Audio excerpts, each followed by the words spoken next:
Cancer തലയിൽ വീണ്ടും അതിക്രമിച്ചു എന്നറിയാൻ വേണ്ടി സ്കാൻ ചെയ്യാൻ പോവുകയാണ്. കണ്ടിന്യൂസ് ആയിട്ട് തലവേദനയാണ്. ഞാൻ വിചാരിക്കുന്നത് പിന്നെ എന്താ പറയുക,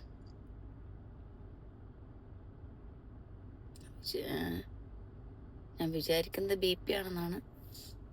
അങ്ങനെ ആവട്ടെ അല്ലേ, BP ആയിട്ട്. അന്ന് തലയിൽ ഇതുപോലെ ചെറിയൊരു സിസ്റ്റ് വന്നിട്ട് കീമോ ചെയ്തപ്പോൾ ഈ ഉൾക്കിയൊക്കെ പതിച്ച പോലെ അവിടെ വലിയൊരു കുഴിയായിപ്പോയി. ഇവിടെ ഉൾക്കിയൊക്കെ പതിച്ചാൽ അങ്ങനെ ഉണ്ടാവുമെന്ന് പറയാറില്ലേ? ചന്ദ്രനിലൊക്കെ അങ്ങനെയാണല്ലോ കുഴികൾ ഉണ്ടാവുന്നത്. അതുപോലെ എൻ്റെ തലയിലൊരു കുഴി വന്നിട്ടുണ്ട് കീമോ ചെയ്തതിന് ശേഷം. അപ്പോൾ ഞാൻ വിചാരിക്കുന്നത് BP ആവട്ടെ അല്ലേ, BP കൊണ്ടാവട്ടെ ഞാൻ നിരന്തരം തലവേദന. BP ഉണ്ട്, പക്ഷെ എനിക്ക് തലയിൽ എവിടുന്നൊക്കെയോ വേദനയാണ്. എന്നെ അറിയുന്നവർക്ക് മനസ്സിലാകും, ഞാനിപ്പോൾ കുറച്ച് ഭയങ്കര ക്ഷീണത്തിലാണ്. ഇപ്പോൾ ഞാൻ ലിപ്സ്റ്റിക്കൊക്കെ ഇട്ടതുകൊണ്ട് അങ്ങനെ തോന്നില്ലായിരിക്കാം. നല്ല ക്ഷീണമാണ്, എഴുന്നേൽക്കാനൊന്നും തോന്നാറേ ഇല്ല. അന്നൊക്കെ രാവിലെ വേഗം എഴുന്നേക്കൊക്കെ ചെയ്യുമ്പോൾ അമ്പോട്ട് മുഴക്കുറഞ്ഞ് കിടക്ക്, ഇപ്പോൾ എഴുന്നേക്കണ്ടെന്നൊക്കെ പറഞ്ഞിട്ട്.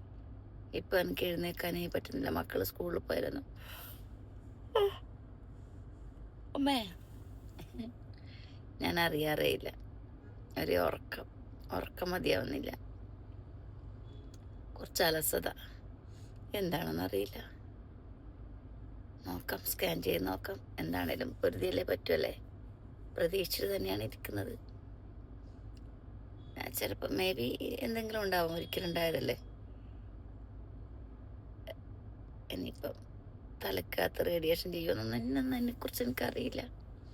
റേഡിയേഷനെ എനിക്ക് മടുത്തു, കീമോയും മടുത്തു. മെഡിസിൻ ഇങ്ങനെ കഴിക്കാം എന്നല്ലാതെ എനിക്ക് എല്ലാം ഭയങ്കര മടുപ്പാണ്.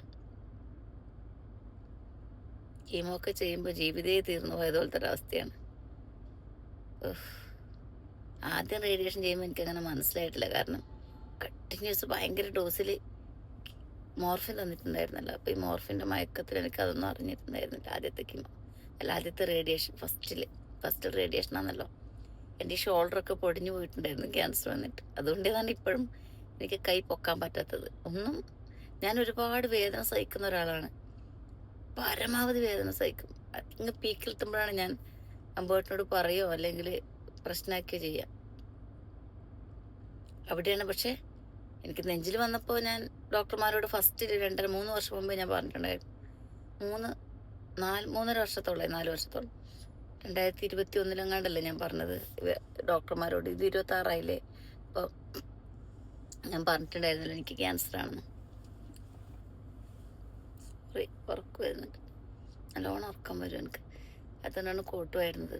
അപ്പോൾ ഡോക്ടർമാരോട് പറഞ്ഞപ്പോൾ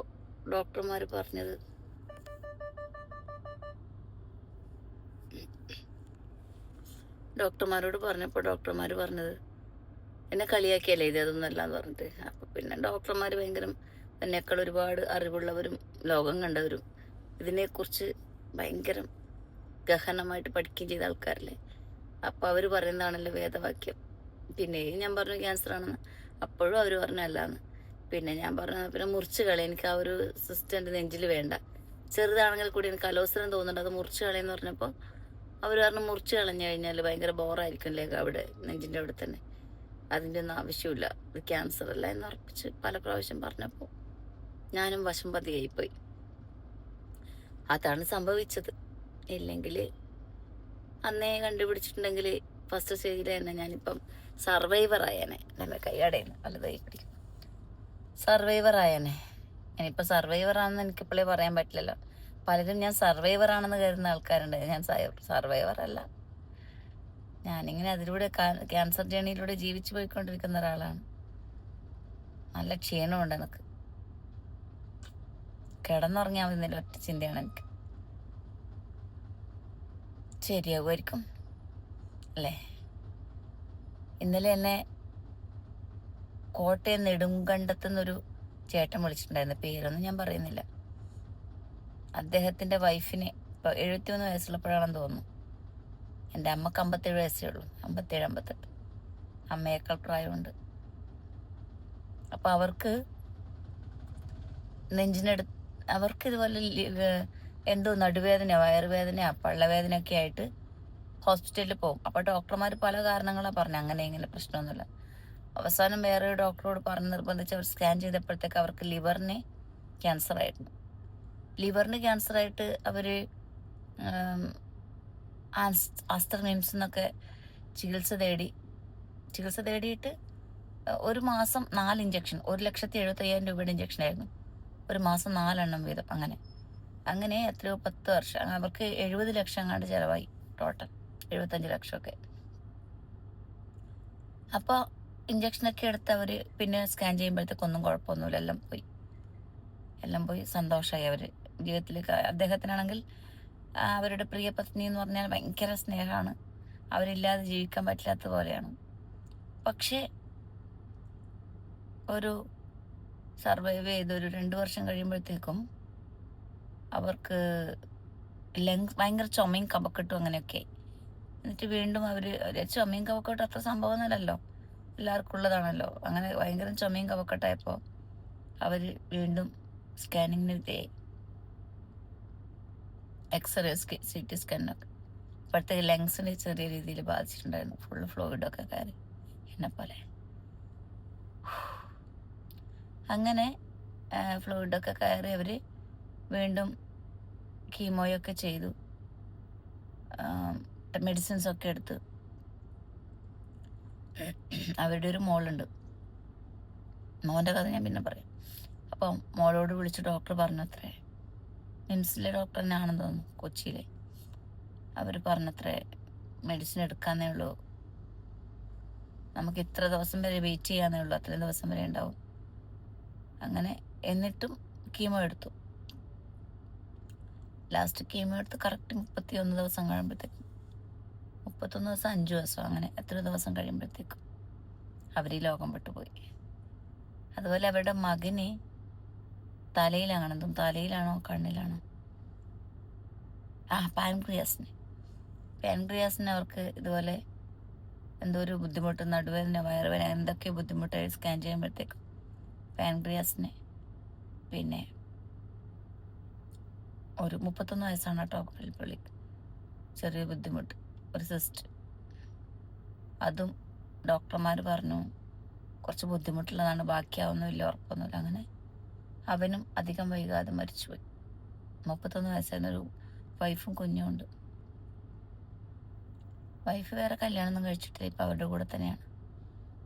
അപ്പം ഒരു മോളേ ഉള്ളൂ. അച്ഛനെ മിഞ്ഞാന്ന് വിളിച്ചിട്ടുണ്ടായിരുന്നു. എന്താ പറയാല്ലേ, നമ്മളും ക്യാൻസർ ഫൈറ്ററാണ്. എങ്ങനെയാണ് എപ്പോഴാണെന്നൊന്നും പറയാനൊന്നും പറ്റില്ല. ഞാൻ വിചാരിക്കും ഇപ്പം നിങ്ങളോട് ഇങ്ങനെയൊക്കെ സംസാരിക്കും, നാളെ എനിക്ക് എൻ്റെ ഓർമ്മ നഷ്ടപ്പെട്ടു പോയാലോ, പിന്നെ എനിക്കൊന്നും ഓർമ്മയുണ്ടാവില്ല നിങ്ങളാരാണ്, ഇതെന്താണ് ഫേസ്ബുക്കാണോ, അമ്മയാരാണ്, അമ്പുവേട്ട മക്കളൊന്നും, അങ്ങനത്തെ അവസ്ഥ വന്നു കഴിഞ്ഞാൽ ഞാൻ പെട്ടു. അങ്ങനെ ഒന്നും ആവാതിരിക്കട്ടെ അല്ലേ. അയ്യോ, അതെനിക്ക് ഓർക്കാൻ എൻ്റെ മക്കളൊക്കെ എടുത്ത് തരുമ്പോൾ ആരാന്നൊക്കെ ചോദിക്കേണ്ട അവസ്ഥ വന്നു. അങ്ങനെയൊന്നും അതിനു മുമ്പ് എടുത്താൽ മതി, അങ്ങനെയൊന്നും ആവണ്ട എനിക്ക്.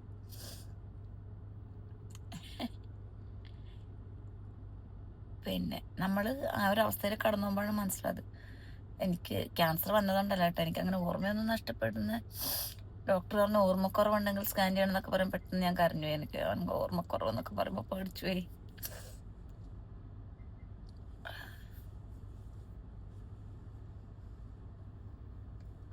കണ്ണിന് കാഴ്ച പറഞ്ഞുകൊണ്ട് കണ്ണട മാറ്റി വീണ്ടും. നല്ല പവറാണ്.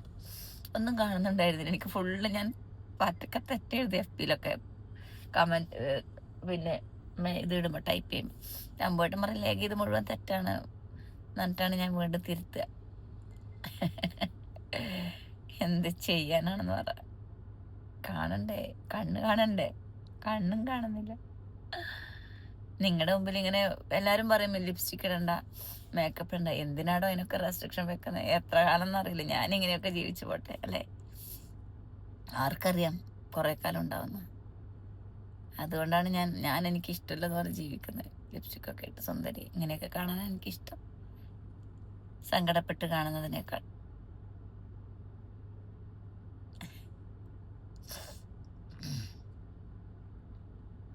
അല്ല ശരിയാകും അല്ലേ, വിശ്വസിക്കാം. വരുന്നിടത്ത് വെച്ച് കാണാം. എന്ത് വന്നാലും നമ്മളാരും ഇവിടെ 100 കൊല്ലം ജീവിക്കുന്നതല്ല. നമ്മളെ ഭഗവാൻ ശ്രീകൃഷ്ണൻ വരെ മരിച്ചു പോയില്ലേ അല്ലേ. അങ്ങനെ സന്തോഷിക്കും ഞാൻ. എൻ്റെ കൃഷ്ണൻ്റെ അടുത്തേക്കാണ് പോകുന്നത് സമാധാനിക്കും. അങ്ങനെ സംഭവിച്ചാൽ ഭഗവാൻ ശ്രീകൃഷ്ണൻ്റെ അടുത്തേക്കാണ് ഞാൻ പോകുന്നത് ചിന്തിക്കും. നോക്കട്ടെ, സ്കാൻ ചെയ്ത് നോക്കിയിട്ട് ബാക്കി കാര്യങ്ങളൊക്കെ.